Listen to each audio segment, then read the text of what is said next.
Excellencies, distinguished guests, Assalamu alaikum. I thank you all for your kind presence today and your patience today at this meeting. It's a pleasure to be among the friends of Bangladesh. And I mean it. You are the friends who will help us get over the crisis that we are facing. Either we make it or we don't exist as a nation. That's the kind of challenge it presents right now. It's slightly over 1 week that Bangladesh witnessed the second revolution. It's about 2 weeks actually. Hundreds of thousands of our valiant students and people rose up against the brutal dictatorship of Sheikh Hasina. She fled the country, but only after the security forces and her party's student wing committed the country's worst civilian massacre since country's independence. Hundreds were killed, thousands were injured. I hope you can help us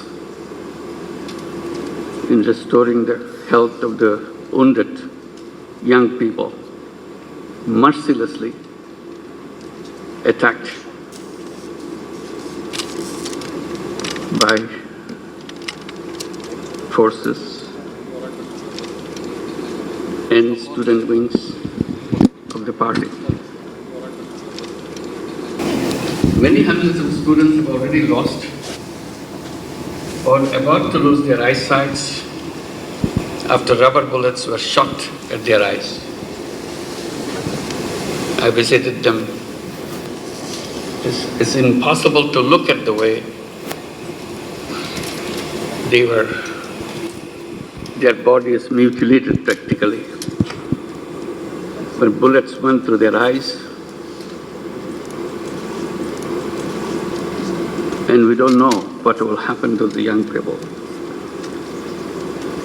And one young people, lovely young people, healthy young person, telling me, I wanted to be a cricketer, but look what happened to my leg. I couldn't talk to him.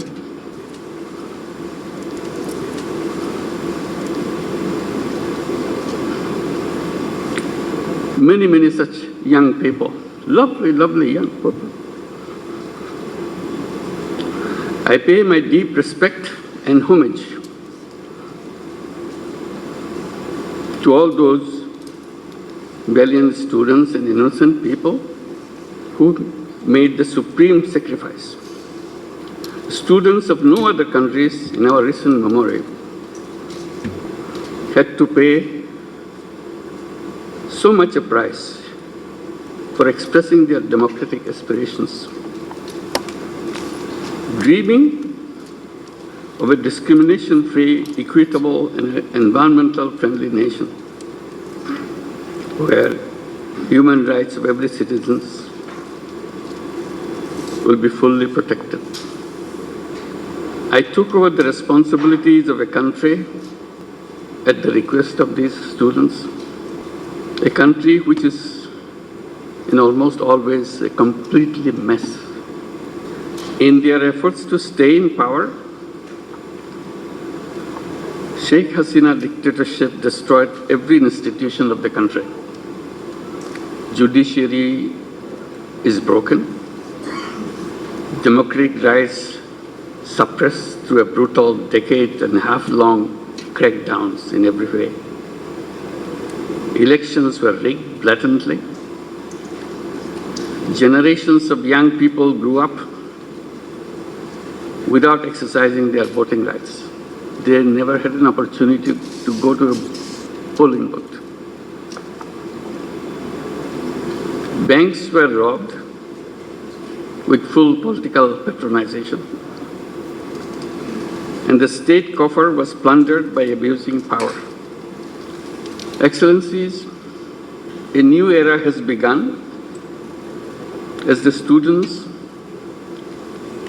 impressed upon us their dream of a country where people, regardless of their political, religious, or ethnic identity, will be able to fulfill their aspirations and enjoy full freedom of expression,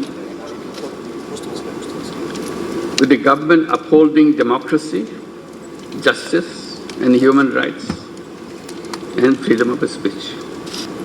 Top priority of the interim government would be to bring law and order situation under control, as you saw a little while back.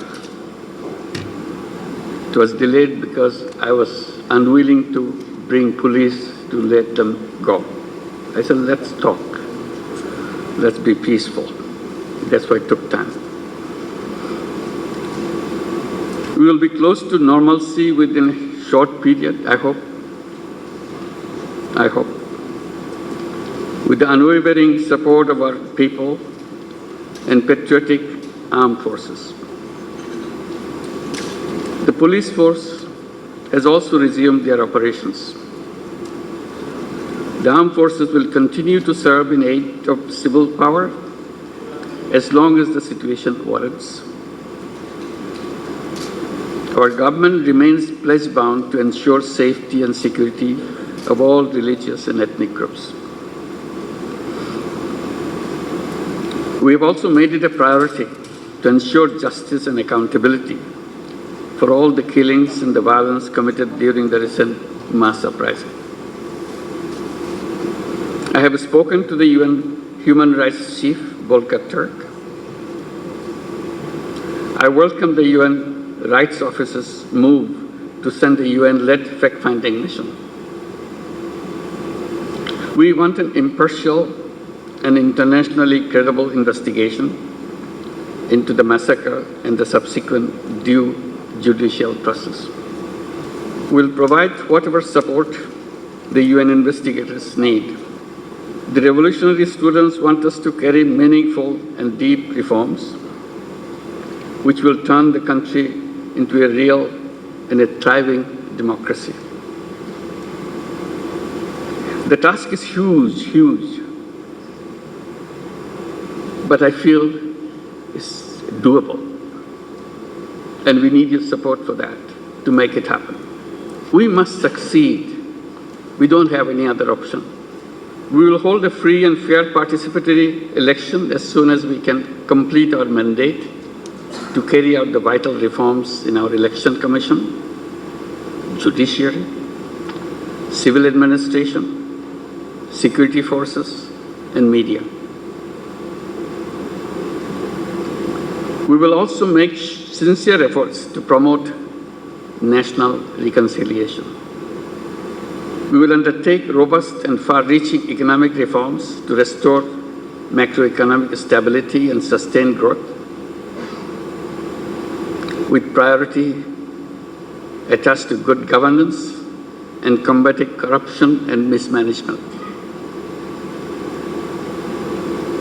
We are steeped into that.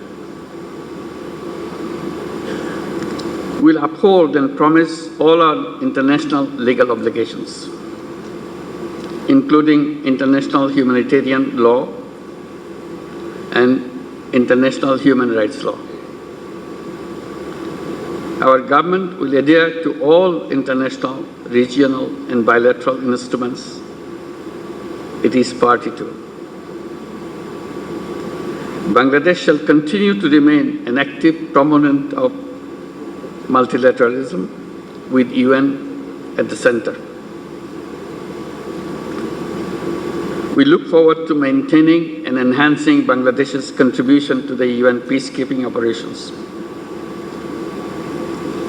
Our government will continue to support the million plus Rohingya people sheltered in Bangladesh. We need sustained efforts of the international community for Rohingya humanitarian operations and their eventual repatriation to their homeland, Myanmar, with safety, dignity, and full rights. I am encouraged by the words of the support by our international friends and partners. I have been receiving many letters from heads of states, heads of governments. It encourages me a lot.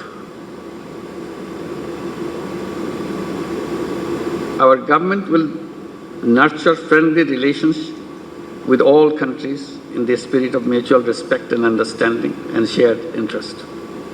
We call upon our trade and investment partners to maintain their trust in us for economic prosperity.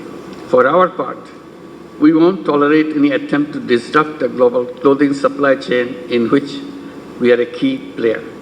Bangladesh stands at the crossroad of a new beginning.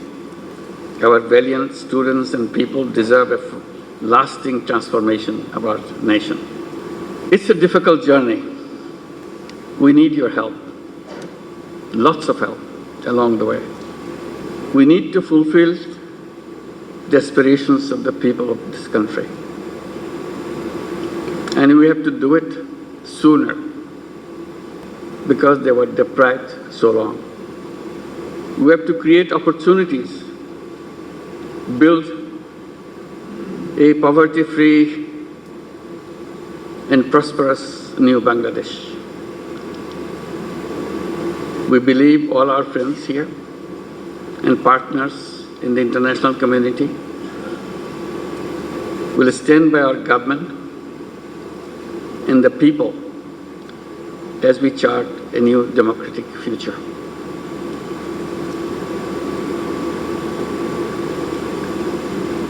I seek your friendship and support. Thank you very much.